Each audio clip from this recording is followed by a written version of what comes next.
Sobat Momen, ketemu lagi di Manajemen Talk.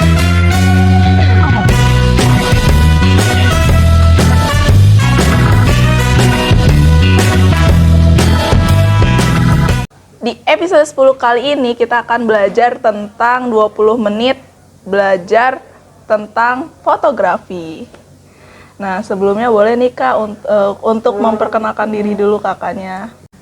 Halo Sobat Momen, perkenalkan saya Zaidan Sabana. Saya mahasiswa Teknik Informatika semester 6 yang saat ini sedang aktif di lembaga universitas, lebih tepatnya di UKM MPFI Fotografi. Oke, untuk kesibukan kakak akhir-akhir ini ada nggak sih Kak gitu? Untuk kesibukan hari ini yang seperti teman-teman tahu lah, kita sama-sama ngurus organisasi, kemudian juga ada kuliah, terus juga ikut-ikut part-time, entah itu di bagian teknik informatika ataupun part-time di bagian fotografi juga. Terus juga belakangan ini juga lagi aktif nyari foto untuk kebutuhan website iFotografi juga gitu. Oh, lumayan cukup sibuk ya Iya, Kak? agak sibukan. Oke, kita mungkin bisa lanjut ke pembahasan kita kali ini kali ya. Oke, siap. Oke. Terus untuk fotografi sendiri ini kan pasti ada banyak teman-teman yang mau belajar gitu. Terus banyak banget. bener kan? Untuk pemula itu biasanya dalam fotografi apa nih yang harus dipersiapkan Kak? Untuk pemula biasanya teman-teman bisa menyiapkan belajar dulu nih jenis kamera yang ingin kalian kuasai, entah itu dari smartphone atau kamera profesional. Mungkin sini misal kalian ingin belajar kamera DSLR Canon, kalian harus memahami dulu nih anatomi kamera yang ada di kamera tersebut. Jadi ketika kalian udah belajar masuk ke komposisi teknik pengambilan gambar, kalian itu udah tinggal mainin aja karena udah tau lah apa aja sih di kamera itu kayak gimana aja. Dan tombol-tombolnya juga jadi teman-teman udah paham semua gitu. Dan kalau bisa juga belajar juga tentang kamera tipe lain. Karena kalau misalnya kalian pindah merek gitu, pindah merek jenis kamera, kalian tuh nggak jauh beda lah tombol-tombolnya, tapi berbeda gitu lokasi-lokasi tombolnya. Jadi penting juga untuk memahami itu. Oke, berarti penting juga untuk para pemula nih kalau mau belajar fotografi tuh harus bisa mengenal kameranya sendiri ya Kak gitu. Itu poin pertama banget itu, anatomi kamera penting soalnya. Terus juga nih mau nanya, kan di fotografi ada beberapa istilah yang bukan istilah sih, kayak baru dengar nih namanya segitiga exposure. Iya. Nah, segitiga exposure itu apa Kak? Nah, segitiga exposure itu komposisi pencahayaan ya teman-teman. Jadi segitiga exposure ini menjadi salah satu hal yang paling teman-teman harus perhatikan gitu. Jadi di segitiga exposure itu yang pertama teman-teman berkaitan dengan ISO, yaitu tingkat cahaya, kemudian ada shutter speed, yaitu kecepatan tombol rana mengambil gambar, dan kemudian ada diafragma atau bukaan dari kamera kalian dalam menangkap cahaya. Nah, ketiga komponen ini kenapa disebut segitiga exposure? Karena ketiganya itu berkaitan, baik ISO, shutter speed maupun diafragma. Karena ISO itu kan pengambilan cahaya, jadi kalau ISO-nya semakin tinggi, angkanya semakin besar, itu cahaya yang masuk semakin banyak. Namun kurangnya ketika menggunakan ISO besar, itu menyebabkan noise dalam sebuah gambar. Kemudian makanya itu diimbangi dengan shutter speed dan diafragma. Kalau shutter speed itu kecepatan tombol rana mengambil gambar. Jadi kalau misalnya kita menggunakan shutter rendah, itu biasanya foto akan ngeblur. Biasanya itu langsung berbayang gitu fotonya. Kemudian ada diafragma itu bukaan kamera. Jadi kalau semakin kecil angkanya itu, bukaannya semakin besar, fotonya itu semakin ngeblur. Dan cahaya yang masuk itu semakin banyak gitu. Nah, terus kemudian diafragmanya kalau angkanya semakin besar, itu bukaannya semakin kecil. Jadi fotonya detailnya luas, semuanya bisa fokus, namun cahaya yang masuk agak kurang gitu. Itu yang dinamakan segitiga exposure. Oh, itu tuh teman-teman, segitiga exposure tuh lumayan cukup tricky ya Kak gitu. Terus untuk white balance nih Kak. Nah, white balance tuh apa nih Kak? Gitu. Kalau untuk belajar white balance itu kan untuk penyeimbangan cahaya ya, supaya cahaya dalam foto itu tidak kekuningan atau mungkin lebih kebiru-biruan. Untuk lebih jelasnya boleh pakai kamera aja kalau white balance. Boleh. Iya. Boleh. Gini Sobat Momen, jadi di kamera ini ada settingan yang namanya white balance. Di sini nih lebih tepatnya. Nah, kelihatan ya? Nah, di sini tuh ada settingan auto. Ini auto white balance itu dia otomatis mengatur sendiri. Nah, kemudian di sini ada yang namanya daylight. Sesuai dengan gambarnya matahari. Jadi fungsi dari fitur white balance ini untuk mengambil gambar di siang hari yang cerah. Nah, kemudian juga ada yang namanya set. Nah, set ini untuk kalian mengambil foto outdoor yang memang fotonya itu kalian ambil di bayangan bangunan atau gedung-gedung tinggi atau pepohonan. Nah, itu bisa menggunakan fitur set. Kemudian ada yang namanya cloudy. Cloudy itu untuk pengambilan foto yang teman-teman bisa ambil secara suasananya lagi mendung, lagi berawan, dan bisa juga ketika sunrise maupun sunset. Nah, ini bisa menggunakan fitur cloudy. Kemudian di sini ada tungsten light, itu fungsinya untuk pengambilan di indoor dengan cahaya kalian yang redup ataupun kuning seperti lampu bohlam. Nah, untuk menggunakan lampu bohlam itu kita menggunakan settingan ini. Kemudian di sini ada white floors. Itulah pokoknya. Bisa dibacanya ya. Nah, ini nih untuk settingan Kelvin. Jadi di Kelvin ini dia bisa mengatur white balance itu berapa. Kita bisa ngatur sendiri sesuai dengan yang kita inginkan gitu, supaya gambar kita pas sesuai dengan keadaan aslinya. Nah, mungkin kalau white balance itu fiturnya ada segitu sih. Oh, lumayan banyak juga ya Kak untuk white balance ini gitu. Kalau selain white balance nih, pasti dalam foto itu kan membutuhkan komposisi. Nah, komposisi seperti apa nih yang menghasilkan foto yang bagus gitu Kak? Nah, ketika teman-teman udah menguasai anatomi kamera, udah menguasai exposure dan dasar-dasar fotografi itu, kalian juga perlu yang namanya belajar dengan komposisi foto. Di komposisi itu, foto itu ada banyak. Jadi pertama itu ada angle, kemudian juga ada yang namanya POI, terus ada ROT, rule of third, terus juga ada jenis-jenisnya juga kayak panorama, itu ada landscape, cityscape, sama urbanscape. Terus juga ada teknik. Nah, teknik ini ada moving, panning, ataupun juga freezing. Untuk dari berbagai komposisi itu bisa dikolaborasiin. Nah, misalnya kita ngambil angle, low angle gitu, atau high angle. Nah, bisa juga dikomposisiin dengan point of interest. Jadi point of interest itu suatu foto, objek yang kalian baru ngeliat foto itu, kalian tertuju ke satu subjek ataupun sesuatu yang ada di foto itu, kalian bisa langsung tertuju ke subjek itu. Itu yang namanya point of interest. Nah, kemudian ada juga ROT itu rule of third.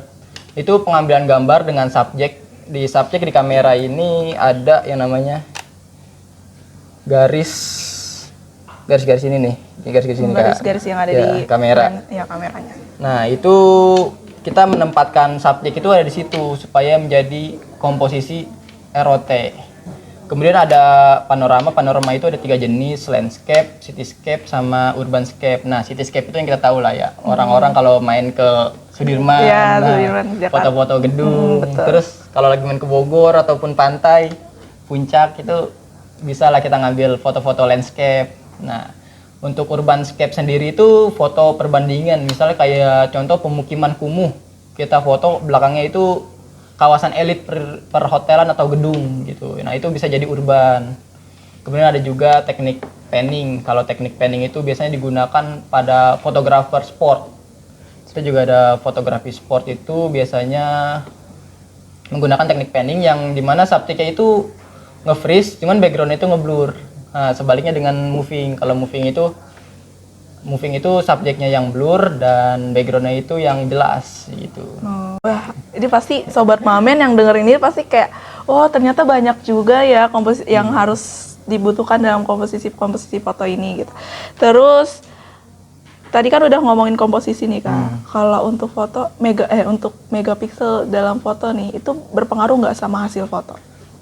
Untuk megapiksel sendiri itu bisa pengaruh, bisa enggak. Jadi semakin besar megapiksel juga semakin bagus ya hasil fotonya ya. Cuman balik lagi ke si fotografernya. Semakin besar jam terbang fotografer, semakin banyak fotografer menguasai dasar-dasar fotografinya, itu foto kalian terlihat lebih bagus walaupun dengan megapiksel rendah dibanding dengan orang yang nggak tahu dasar-dasar fotografi dengan megapiksel tinggi.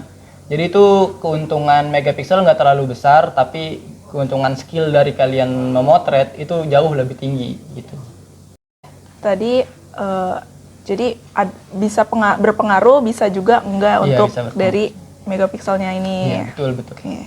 Terus kalau jenis-jenis dari fotografi ini ada nggak sih Kak? Oh iya, dari jenis-jenis fotografi itu yang pertama ada fotografi jurnalistik. Jadi fotografi jurnalistik itu lebih ke mengangkat sebuah berita ya dari sebuah isu gitu, kayak misalnya kita bisa ngambil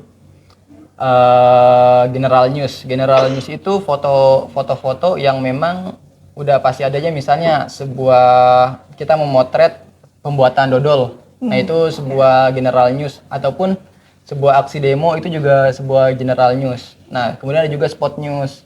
Spot news itu seperti ketika kita lagi jalan nih, kita dapat berita ada kebakaran. Nah, itu tuh menjadi sebuah foto spot news, ataupun bencana alam, terus kecelakaan, itu juga bisa menjadi spot news. Terus juga tadi kan demo ya, demo juga bisa menjadi spot news ketika itu udah masuk ke tahap kerusuhan. Nah, itu dari kerusuhan demo itu bisa menjadi foto spot news gitu. Kemudian selain jurnalistik juga ada yang namanya foto konseptual. Nah, konseptual itu ada still life, jadi gimana kalian mengkonsepkan sebuah ide supaya foto kalian itu bisa terlihat nyata lah, walaupun itu bukan sesuatu yang makhluk hidup. Nah, jadi dari situ kalian bisa membuat yang melihat foto itu seakan-akan foto itu hidup, walaupun itu bukan benda hidup. Oh iya. Gitu. Kemudian juga ada dari konseptual ini juga ada kayak food fotografi. Food fotografi itu yang biasa buat foto produk lah biasanya gitu. Terus juga ada beauty fotografi, itu biasanya make up kecantikan, itu biasanya menggunakan beauty fotografi. Terus juga ada fashion, biasanya juga kalau buat iklan-iklan gitu kan, untuk promosi brand mereka bisa mereka pakai fashion fotografi gitu. Oke, berarti itu jenis-jenis dari fotografinya itu betul. yang tadi Kakak sebutin itu Sobat Pemain tuh bisa di notes. Terus untuk fotografi ini kan fotografi pasti membutuhkan kamera ya Kak. Betul. Nah terus kayak yang aku lihat nih, kamera tuh kan ada beberapa bentuk, ada beberapa jenis. Nah itu jenis-jenisnya apa aja tuh Kak kameranya? Pertama, untuk kamera, mungkin teman-teman yang nggak punya kamera bisa menggunakan HP ya. HP juga termasuk alat penunjang fotografi juga.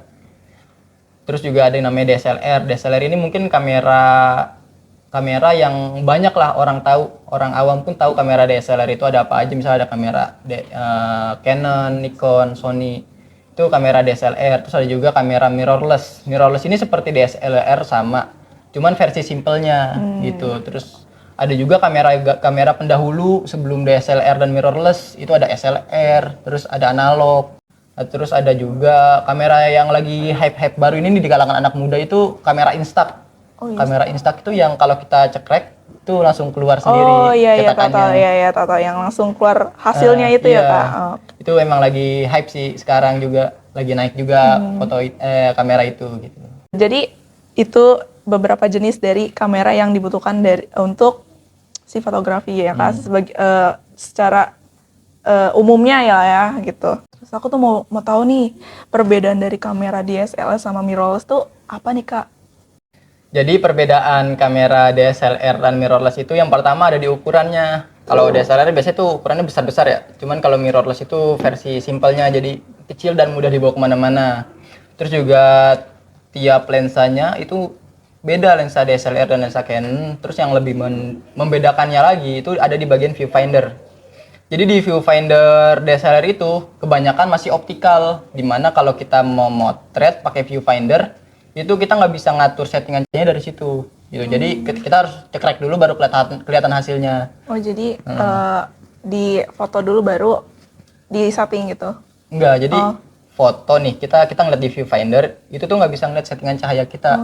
Tapi kita bisa ngeliat objek kita. Cuman kalau kita cekrek, kalau misalnya kadang tuh fotonya bisa kegelapan kalau misalnya kita nggak merhatikan segitiga exposure yang tadi kita bahas. Gitu. Perbedaan dengan mirrorless, kalau mirrorless itu menggunakan electronical viewfinder. Jadi viewfindernya itu ketika kalian mengatur segitiga exposure kalian, itu udah otomatis terganti di viewfinder itu. Jadi lebih enak lah untuk untuk mengubah-ubah settingan cahaya, karena kalian nggak perlu ngetek untuk ngelihat ini fotonya gelap atau tidak gitu. Itu untuk perbedaan mirrorless dan DSLR. Mungkin dari kedua kamera ini punya kekurangan dan kelebihan masing-masing. Kalau kamera DSLR ini lebih cocok untuk kalangan fotografer. Jadi fotografer memang kebanyakan menggunakan DSLR untuk kebutuhan pekerjaan gitu. Dan untuk mirrorless itu kebanyakan digunakan untuk kebutuhan videografi. Rata-rata videografi sinematik itu menggunakan kamera mirrorless. Untuk DSLR juga ada sih yang menggunakan untuk buat videografi, cuman untuk versi yang high class-nya gitu. Iya. Untuk harga yang setara misal range 5 atau 6 juta itu untuk mirrorless lebih unggul dalam segi videografi gitu. Perbedaan dari kamera DSLR sama mirrorless itu seperti itu ya Kak gitu.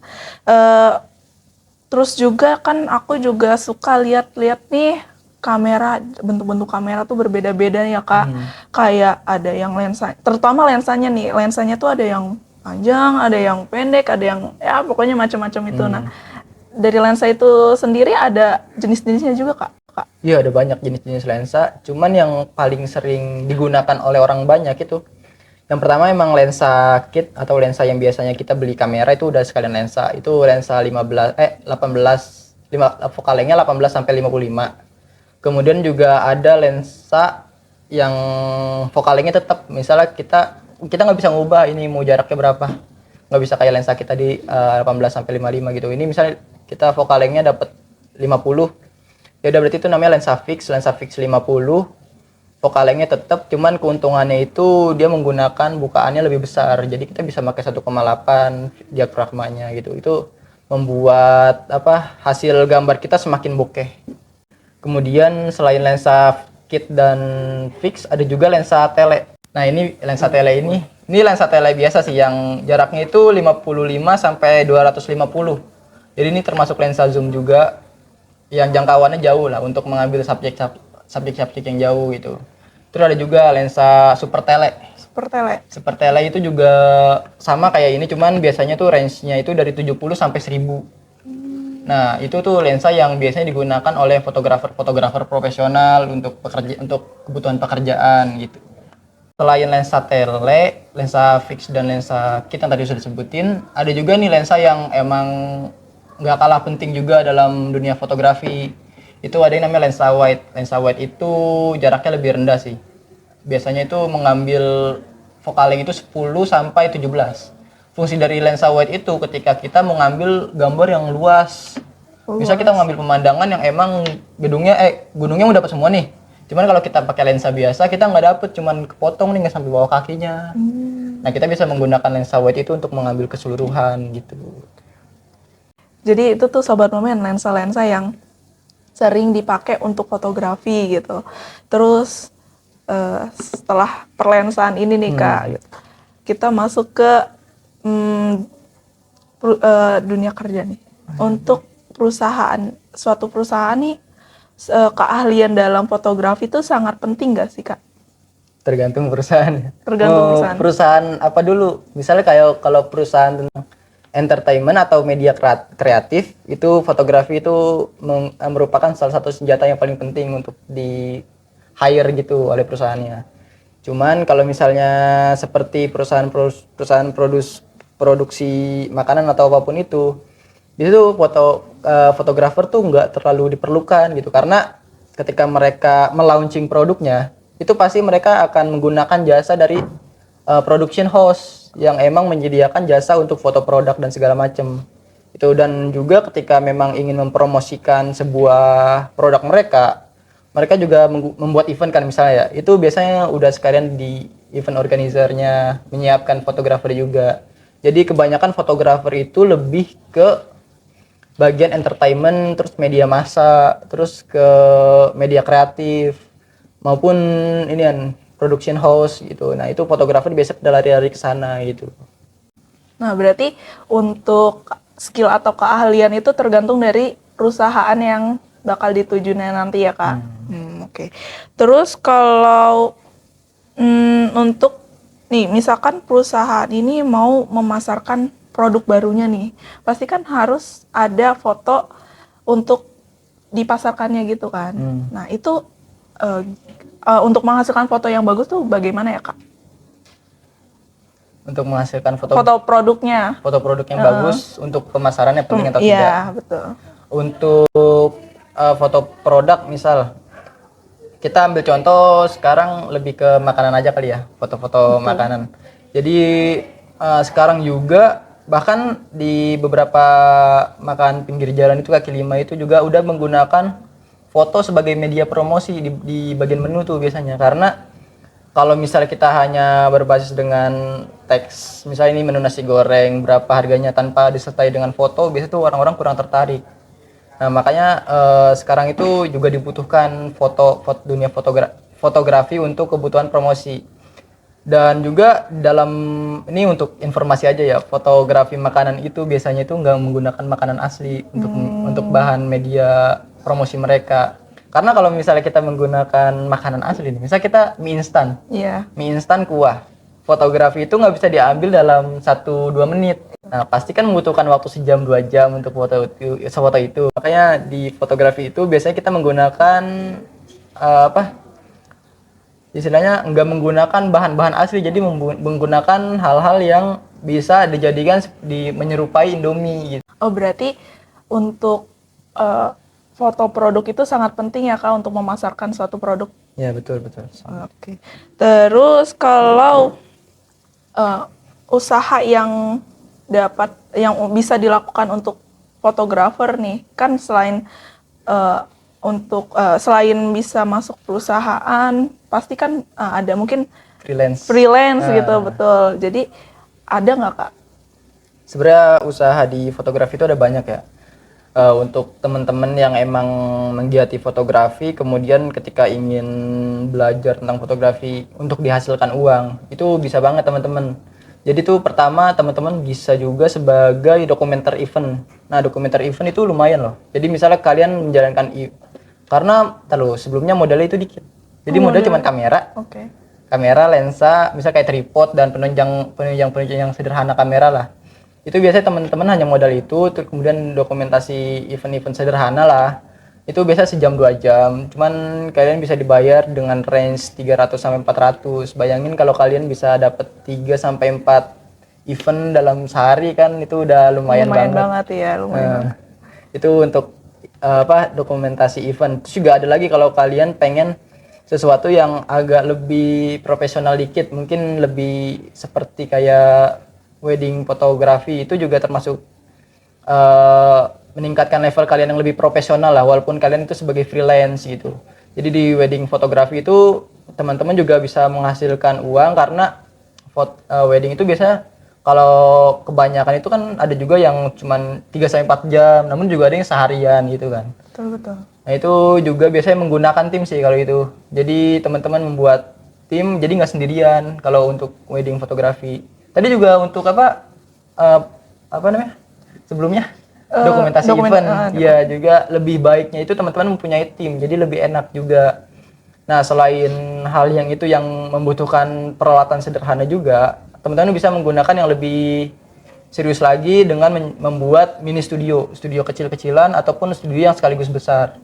Nah, itu biasanya teman-teman menggunakan lighting dan segala macam untuk menunjang studio. Biasanya itu dengan modal yang agak lebih besar sih dibanding 2 usaha yang sebelumnya disebutkan. Kalau kalian punya skill untuk skill fotografi nih, jadi kalian bisa gunain itu untuk ke jenjang pekerjaan juga kayak freelance atau masuk ke perusahaan.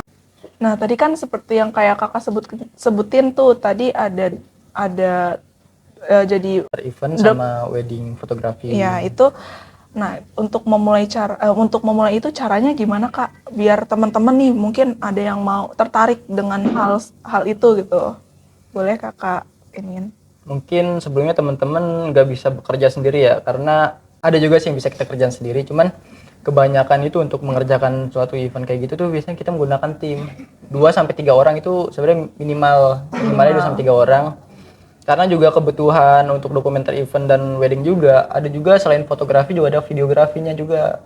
Nah, jadi pertama banget teman-teman juga butuh orang-orang yang bisa videografi dan editing, itu yang penting juga. Kemudian selain persiapan itu juga persiapan alat-alat ya tadi saya sebutkan kayak misalnya kamera, lensa dan flash dan segala macam penunjang kamera itu dipersiapkan. Kemudian juga yang paling nggak kalah pentingnya itu portofolio.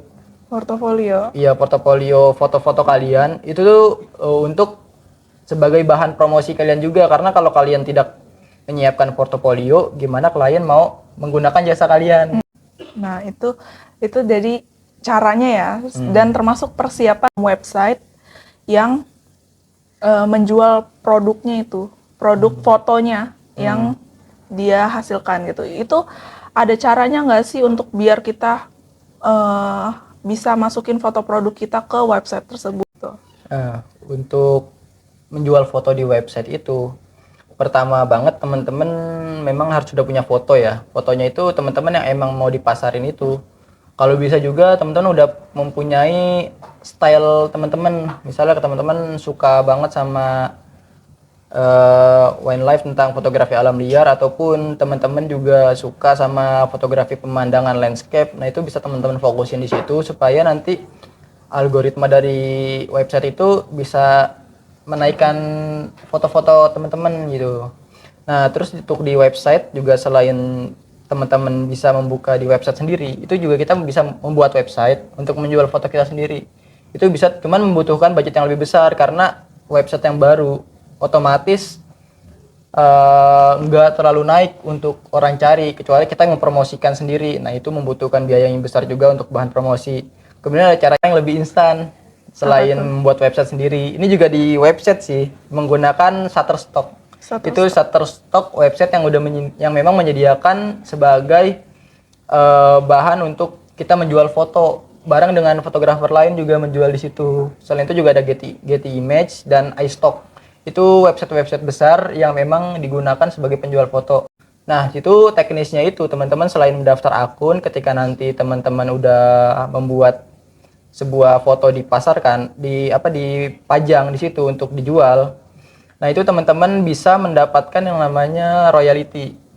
Jadi pembelinya itu nggak membeli hak cipta, tapi membeli royalty. Karena hak kita masih tetap fotografer. Jadi mau berapapun orang yang beli, itu tetap punya kalian fotonya gitu. Mereka hanya punya hak untuk menggunakan fotonya gitu. Berarti ada website itu ada banyak ya untuk kita naruh produk itu, yang tadi kayak kakak sebutin, kayak apa tadi kak? Ada Shutterstock, Getty Image dan iStock. Sebenarnya masih banyak lagi, cuman yang memang paling banyak digunakan oleh orang itu di 3 itu. Tuh sobat Mamen. Jadi itu website-website yang mungkin nanti kalian butuhin kalau misalkan kalian punya foto yang bakal kalian pasarkan nanti. Oke nih kak, kita nih udah di penghujung acara nih. Nah, aku karena tadi pembahasan kita juga udah banyak banget, udah panjang banget gitu. Nah, dari kakaknya ini ada closing statement nggak untuk sobat Mamen gitu? Ya, untuk closing statement mungkin lebih ke tips teman-teman supaya memang nantinya teman-teman yang ingin terjun di dunia fotografi itu, pertama teman-teman menguasai hal-hal dasar dulu yang tadi disebutkan, yaitu memahami kamera, kemudian juga ada memahami segitiga exposure, white balance, dan segala macam tentang komposisi foto dan jenis-jenis fotografi. Selain itu juga ketika teman-teman udah memanfaatkan itu, kalian terapin di kehidupan sehari-hari. Jadi ketika kalian sudah mulai aktivitas, baik itu menggunakan handphone ataupun kamera, cobalah menggunakan komposisi foto yang udah teman-teman kuasai gitu. Jadi fotonya itu nggak asal jepret aja gitu. Jadi itu untuk meningkatkan jam terbang dari si fotografer itu juga. Jadi semakin tinggi jam terbang si fotografer itu juga semakin peka terhadap fotonya, terhadap subjek yang ada dan lingkungan yang fotografer lagi jalanin untuk sesi pemotretan itu gitu. Jadi intinya jam terbang penting sih untuk seorang fotografer. Tuh, jam terbang penting banget guys untuk seorang fotografer. Segitu dulu pembahasan di episode kali ini. Jangan lupa subscribe, like, comment, and dengerin Spotify kita, yaitu aku Winke Dan saya Zaidan Sabana. Sampai jumpa di episode selanjutnya. Dadah.